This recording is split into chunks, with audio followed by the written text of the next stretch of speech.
what Telenor is in India and how we see our operations going forward. So I'll just have a quick short presentation there. See, we entered this market around much later than the incumbents. They started way back in 96, 97, and our entry into the market was in 2009 as a 13th operator, and a highly competitive market where the ARPUs, the revenue per user, was the lowest in the world.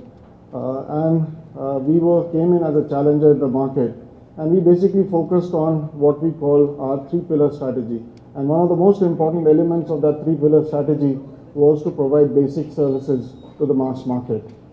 So we were essentially focused around what we call the mass market consumer. And as a result, we really did not get into the high-value, post-paid or enterprise business. Our focus was on the mass market consumer base in this country. We started in 2009, as I said. We had the fastest greenfield rollout in India. Within a period of 11 months, we had nearly around 14,000 base stations which were up and running, and we launched our operations. But as you know, we went through some difficult times in 2012 when we had the issues with the license, and after that we stayed back as a Telenor company and operated in what we call, which was a very low-cost model. And by doing that, in 2014-15, we have now 48 million customers as I stand. We are fourth in the market. So we started as 13 operations, but the markets where we decided to operate, we are now number 4, both in terms of customer base as well as the revenue market share. So our strategy worked. We also are positive when it comes to profits. I think given the time which we've been in operations and the fact that we had to scale down our operations, doing that over the next 2 to 3 years was a big achievement for us. However, that does not mean that we are not going to expand ourselves. So we continue to invest in increasing our footprint in India. So just to let you know, we have operations in UP East, UP West, Bihar, Jharkhand, Maharashtra, Gujarat, and as we are here in Andhra Pradesh. So what is Uninor, or now we call it Telenor India? It's a 100% subsidiary of Telenor. Telenor as an entity is present in 13 countries, is based out of Norway, and they are 54% owned by government of Norway. So there is a lot of what we call ethics and way of work which we have picked up from the Norwegian operations into our operations here in India. We also provide, as I said, mass market proposition. Sabse sasta is what we say. I think we are proud to say, go to people and advertise that we are the cheapest. Not many companies like doing that, but we say, yes, we offer services which are cheapest across the markets where we are present. And just an example that where we are present, the tariffs are around 20 to 25% cheaper than the markets where we are not present. So we are able to bring down a much larger competitive environment in the markets where we are present. We also have what we call prepaid GSM services.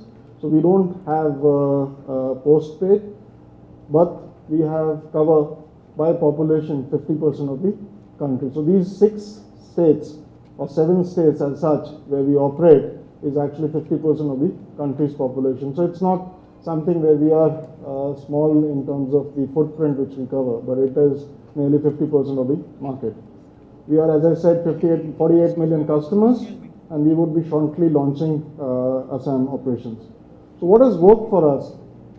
Our focus has been on differentiated brand. As I said, we talk about our brand for mass market, providing most affordable telecom services. We have an operating model which is resting on these 3 strategic pillars which I talked about, which is best and basic services, mass market distribution, and the low-cost operation. So we feel these 3 things are extremely important for a market like India if you want to operate and be successful. So that's what our really focus is. and I think our operating model, which is really resting on a culture of winning every day. So we have daily targets and daily performance, and each person in the market is supposed to work based on those disciplines and targets. And I think we have a committed shareholder, which is in Telenor. As I said earlier, Telenor is 54% owned by government of Norway, and that brings in a lot of values and culture. We have been positioning ourselves as the most affordable brand. But is that good enough? Is that good enough for consumers?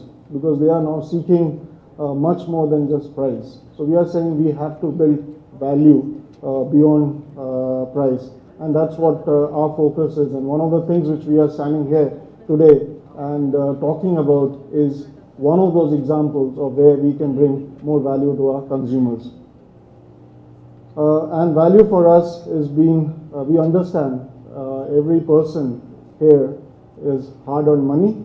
He has earned it rightly, and we think he has the right to extract out of that. And we know in India there's always this belief that there is much more which can be extracted, and we position ourselves on giving more than what consumers expect as our proposition. So what we do as a new brand, as Telenor come in, is we retain our position as being most affordable. So that is, I think, the core of us. Even as we explore ourselves into going into higher services, we would retain ourselves as the most affordable offering in the market. But in addition to that, we understand our consumer base also want their life easy. They want their services to be made extremely easy to get, and we want to be fair with them. One of the examples of being fair is, and that's not talked about in the media, is we are the only company which actually reimburses for call drop.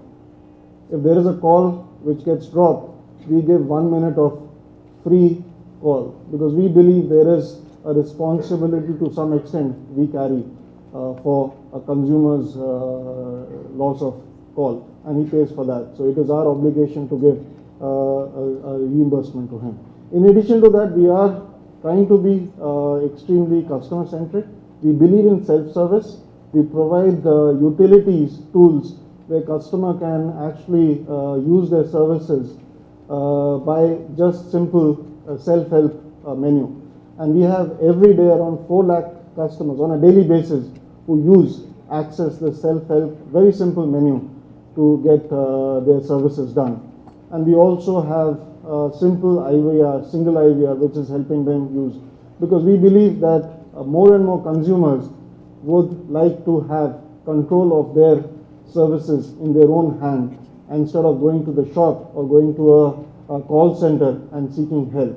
And we believe that if we become much closer to the customer in terms of the tools, they will be benefiting out of, be ready to launch our position there. So I think that would also help us take a position of providing financial inclusion to our consumers.